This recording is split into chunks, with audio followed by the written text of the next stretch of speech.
Hello everyone, Lucky Tremendous here, and I'm back again for another episode of Lucky Talks TV. Today, we're going to be doing episode 6 of season 2 of The Walking Dead, titled Secrets. Now, this is the episode right before the mid-season finale, which means we're nearing the end of the first half of season 2, and as such, there's going to be a lot of dirt revealed in this episode. Some of it you'll have been expecting. Other stuff might surprise you.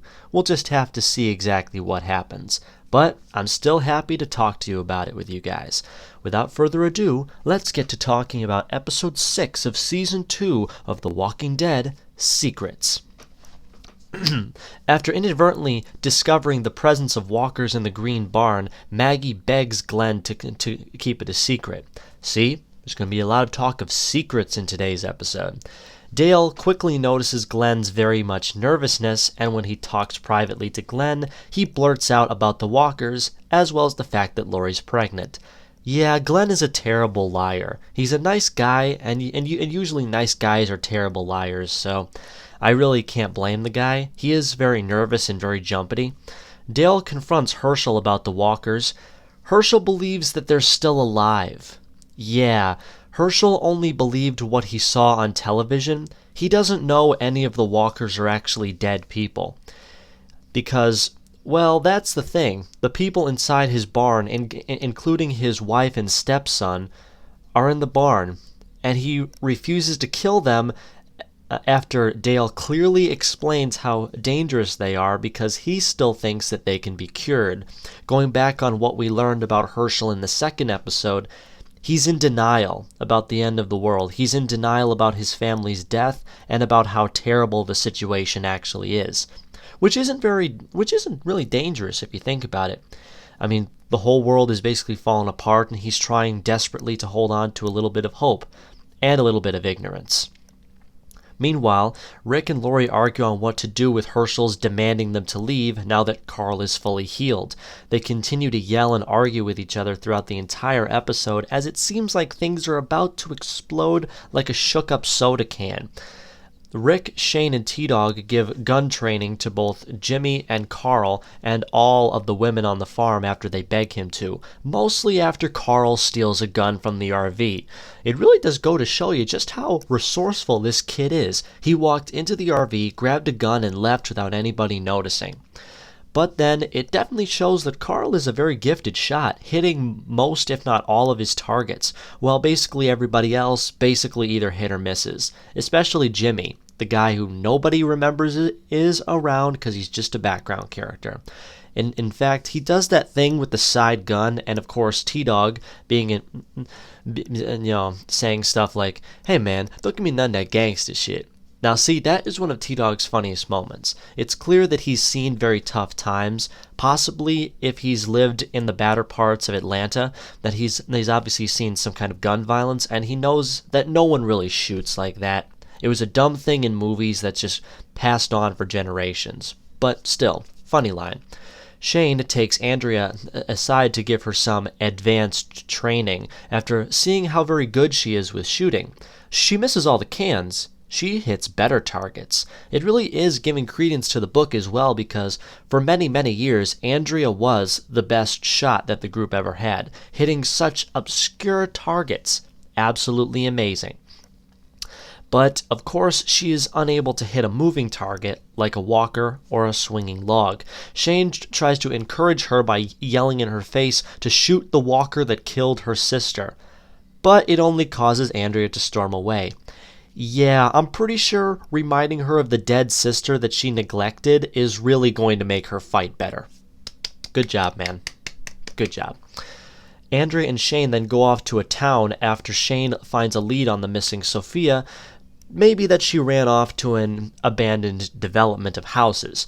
Now, this is actually a reference to the book in one of the weirdest ways. You see, in the comics, they actually showed winter this very early on. Like this point of the show, there should have been a massive blizzard. But since they're filming in Georgia and snow is very obscure down there, most of the time, they find it very hard to shoot in snowy environments. So they basically just skipped all that and went right to the farm.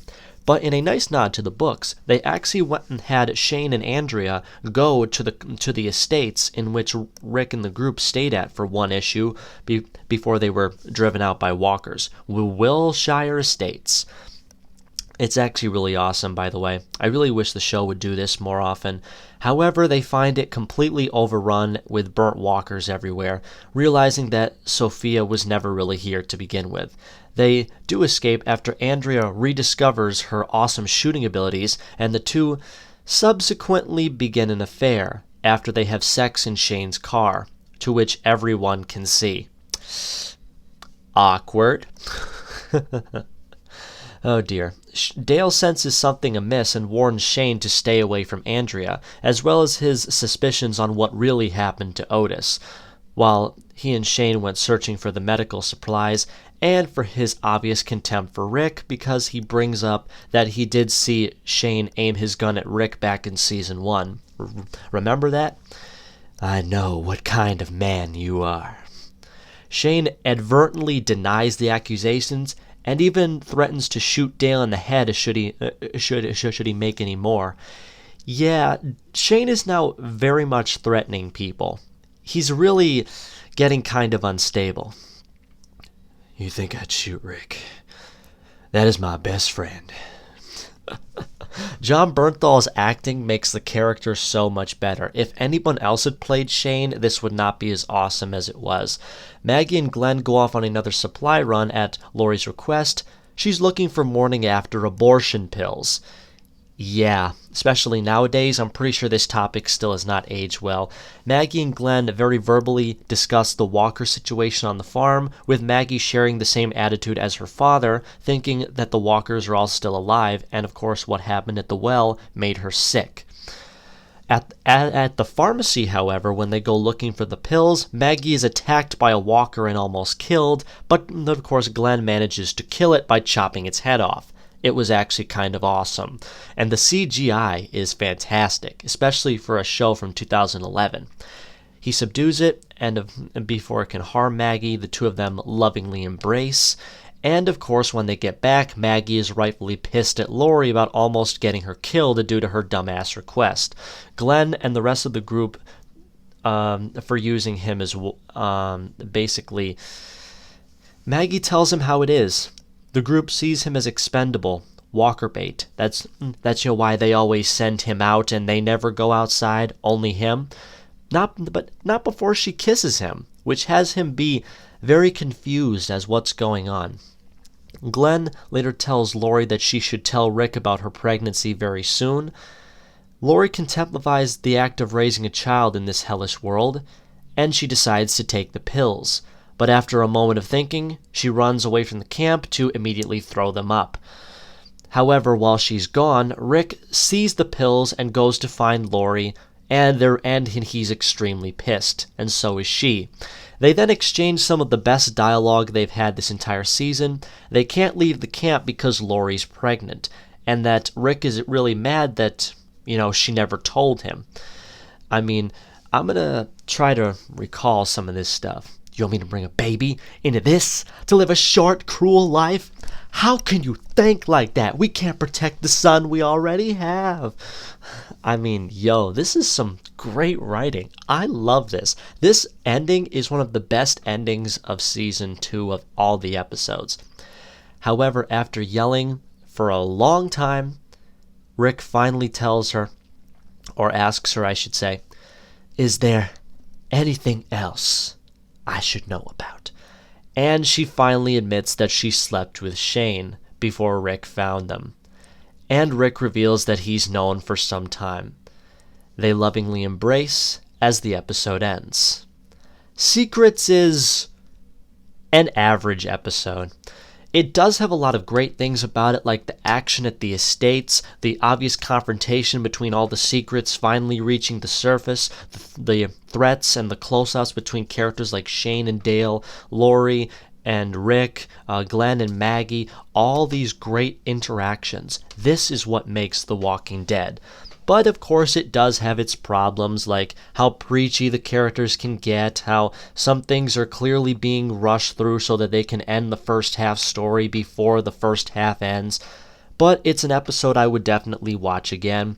But I would say it's one of my two least favorite alongside Cherokee Rose. I do think this episode is slightly better than Cherokee Rose, or maybe slightly worse. I'm not really entirely sure which one is my least favorite out of the two of them, but still, it's an average episode. It does have its problems, but it doesn't bring it down too much.